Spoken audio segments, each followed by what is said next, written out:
how do you foresee the global impact of the presidential election, regardless of whether Trump or Harris wins?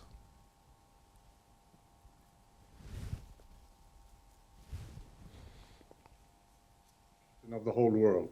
The United States remains the most powerful country in the world, although there is no doubt that today we are seeing, also witnessing dramatic changes in the international scene with the emergence of China, with the re-emergence of Russia, with the rise of countries such as India, Brazil, South Africa, a number of other countries. We see the BRICS, the emergence of the BRICS. We see, but nevertheless, the United States remains, as of now, the most powerful country in the world. Although many officials within the U.S.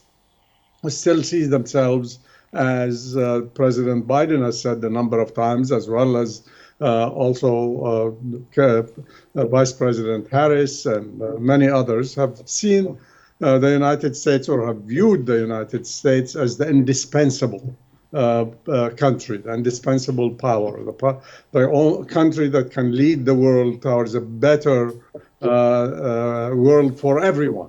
Well, but I don't think there are everybody in the world agrees with that view, and therefore that's why it's important that what we are seeing in these elections.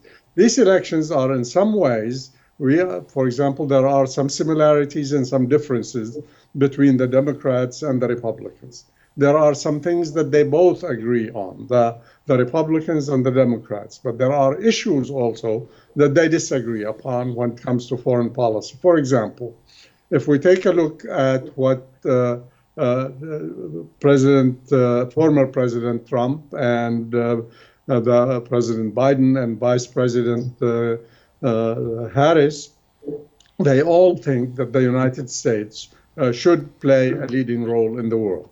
They also believe that they should support allies and countries that have either alliances, agreements, conventions with the United States, or even countries that does not have relations with the United States or treaty of alliance, but sometimes the relationship much more obvious and stronger than even relations with some allies, such as the relationship with Israel. They also agree on that, most Republicans and most Democrats.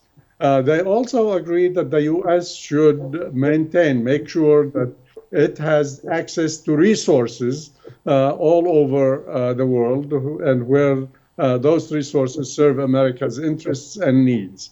Nevertheless, they disagree on some points. For example, the Democrats generally prefer to work together, to cooperate with other countries, allies, as well as sometimes countries which are friendly to the United States, rather than just operate alone.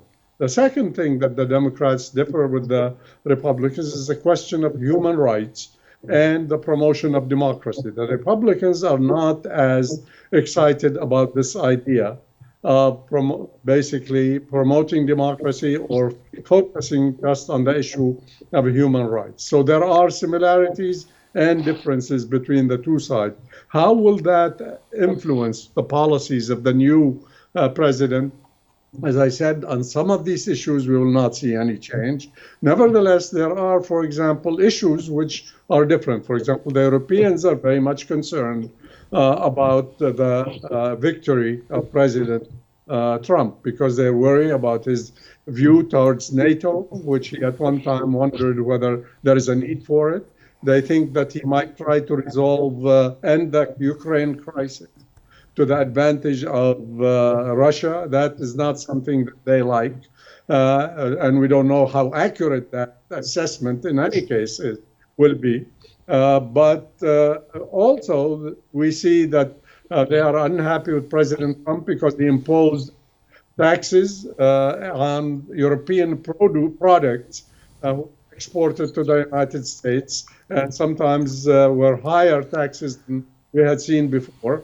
In addition to this, we have seen also the issue of that European that the President Trump was pushing them too hard to contribute financial support to NATO, 2% of their budget. So these would be some of the differences.